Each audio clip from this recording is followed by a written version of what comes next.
యేసుక్రీస్తు నామంలో పరిశుద్ధాత్మ ఆశీర్వాదం చూస్తూ ప్రతిరోజు ఆశీర్వాదాన్ని పొందుకుంటున్న ప్రతి ఒక్కరికి హృదయపూర్వక వందనాలు తెలియజేస్తూ ఉన్నాను. ప్రతిదినము పరిశుద్ధాత్మ ఆశీర్వాదాన్ని మనం పొందుకుంటూ ఉండాలి. ఈరోజు పరిశుద్ధాత్మ దేవుడు మనకిస్తూ ఉన్న వాగ్దానము గలతీలకు రాసిన పత్రిక 3వ అధ్యాయము 3వ వచనము. మొదట ఆత్మానుసారముగా ఆరంభించి ఇప్పుడు శరీరానుసముగా పరిపూర్ణులగుదురా. ఈ యొక్క మాటగా ఈరోజు పరిశుద్ధాత్మ దేవుడు మనకిస్తూ ఉన్న వాగ్దానము నిజమే. మన జీవితంలో మొట్టమొదటిగా ఆత్మను కలిగి ఆత్మపూరులుగా ఎంతో ఆసక్తి కలిగి పరిగెడతాం. కానీ తరువాత రాను రాను ఎలా ఉంటామంటే శరీరానుసారంగా పరిపూర్ణులగు వారుగా ఉంటూ ఉంటాం. అంటే శరీరానుసారమైన జీవితంలోనికి వెళ్ళిపోతూ ఉంటాం. మొట్టమొదటిగా యేసు ప్రభువుని మనము అంగీకరించి క్రీస్తులో నడుస్తున్నప్పుడు ఎంతో ఆసక్తి, ఎంతో ఆనందము, ఎంతగానో దేవునితో ఉండాలి, ఎంతగానో దేవునిలో జీవించాలి. ఇక మా జీవితం అంతా కూడా ప్రభు కోసమే, ఇక మాకేమీ వద్దు, ఈ లోకంలో సమస్తమును విడుస్తున్నాం, ప్రభువు కోసమే మేము ఉంటాం అని ఒక తీర్మానంగా చేసుకుంటూ ఉంటారు. కానీ తరువాతకి ఎలా ఉంటారంటే శరీరానుసారమైన ప్రవక్తన కలిగి శరీరానుసారమైన జీవితంలోనికి వెళ్ళిపోతూ ఉంటారు. లోకానుసారమైన విషయం చూడండి. మొట్టమొదటిగా మనము దేవుణ్ణి తెలుసుకున్నప్పుడు ఎంత ప్రార్థన చేస్తాము, ఎంతగా వాక్యాన్ని చదువుతూ ఉంటాము, ఎంతగా దేవుని మీద ఒక ఆశతో ఆయన ఎంతో ప్రేమిస్తూ ఉంటాం. కానీ దేవుని కార్యాలను చూసిన తర్వాతకి దేవుడు చేసిన మేలును బట్టి ఆసక్తితో ఉంటాము. కానీ కొన్ని రోజుల తర్వాతకి ఇక మనం ఎలా అయిపోతామంటే లోకానుసారమైన జీవితము, శరీరానుసారమైన ప్రవర్తన, లోకములో కావలసినవన్నిటి కోసము ఇక సంపాదించుకోవడము, ఇంకా అనేకమైన విషయాలలో అంటే లోకపరమైన సంబంధమైన వాటిపైన మనసు దృష్టి పెడుతూ ఆత్మానుసారమైన విషయాలకి దేవునికి దూరం అయిపోతుంటాం, ఆత్మకు దూరం అయిపోతాం, శరీరానికి దగ్గర అయిపోతాం. అంటే శరీరాక సంబంధించిన ఆశలలోకి వెళ్ళిపోతూ ఉంటాం. ప్రియులారా, ఆత్మానుసారమైన మర్మములు నాకైతే ఎంత ఇష్టమో. ప్రతి శుక్రవారం మనం ఆత్మానుసారమైన మర్మములు ఎన్నో విషయాలు తెలుసుకునేవారం.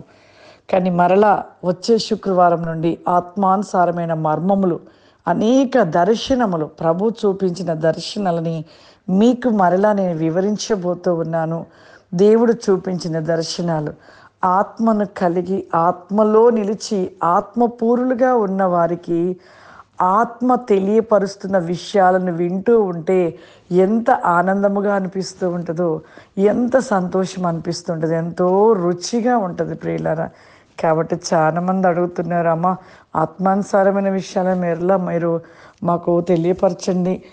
దర్శనముల ద్వారా ప్రభు చూపించిన కొన్ని విషయాలలో మేము ఎన్నో తెలుసుకొని ఎంతో బలపడుతున్నాము. మాలో ఉంటున్న ప్రతి ఒక్క పాపము అనే నలుసులను తొలగించుకొని ఇంకా దేవుడితో ఎలా ఉండాలి అనే విషయాలని మేము ఇంకా తెలుసుకుంటూ ముందుకు వెళ్తున్నామమ్మా అని చెప్తున్నారు. ఖచ్చితంగా వచ్చే శుక్రవారం నుండి మరలా ప్రభు చూపించిన దర్శనాలు, ప్రభు నాకు ప్రతిరోజు చూపించే దర్శనాలు ఒక డైరీలో రాసుకుంటాను. వాటిని మరలా మీకు ఆత్మానుసారంలో తెలియపరుస్తూ వివరిస్తూ వాటి గురించి మీకు తెలియపరచడం జరుగుతూ ఉంటుంది. అది కేవలము పరిశుద్ధాత్మని జ్ఞానము, దేవుడిచ్చిన జ్ఞానముతోటే మీకు వివరించడం జరుగుతూ ఉంది. చాలా సంతోషము. ఇంకా ప్రతి ఒక్కరు కూడా ఆత్మపూర్ణులుగా పరిపూర్ణులుగా దేవునికి ఇష్టలుగా నిలిచి ప్రతిరోజు కూడా దేవుని శక్తి చేత నింపబడుతూ దేవుడిస్తున్న ఆశీర్వాదాలను పొందుకుంటూ ఉన్నాము. అందరు కళ్ళు మూసుకున్నట్లయితే ప్రార్థన చేసుకుందాం. సర్వశక్తివంతుడా దయగల తండ్రి, నీకు వందనాలు చెల్లిస్తున్నాను ప్రభా. ఈరోజు నాయన పరిశుద్ధాత్మ ఆశీర్వాదమును పొందుకుంటూ ఆ యొక్క ఆశీర్వాదము చేత ప్రతి వేకంలో ప్రతి నికోసముగా నిలిచి ఉంటున్న ప్రతి బిడను ప్రభా, ఈ ప్రోగ్రాం చూస్తున్న ప్రతి బిడను మీరు దీవించండి నాయన, ఆశీర్వదించండి ప్రభా. వారి జీవితంలో అనేక కార్యములను జరిగించండి పరిశుద్ధాత్మ దేవ. నీవు లేకపోతే బ్రతకలేమయ్యా. నీ ఆత్మ లేకపోతే జీవించలేము ప్రభా. దినదినం నీ ఆత్మ చేత మేము నింపబడచ్చు ప్రభా. నీ పరిలోకపు శక్తి చేత నింపబడచ్చు ప్రభా. అనేక ప్రతిని కోసమైన రికాలరబాదిసి కమాదర ఓ ప్రతి నేకముల విజయమును పొందుకునే కృప దయచేయండి నాయన.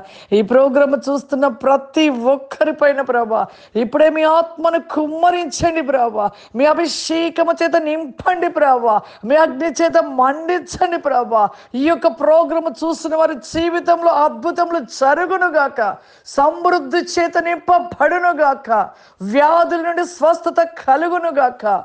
విస్టల్ బికాస్ మీ కృపరి కోసమే తండ్రి నీ యొక్క ఆశీర్వాద వేగం చేత నింపమని యేసు క్రీస్తు నామం నడుచున్నాను తండ్రి. ఆమేన్.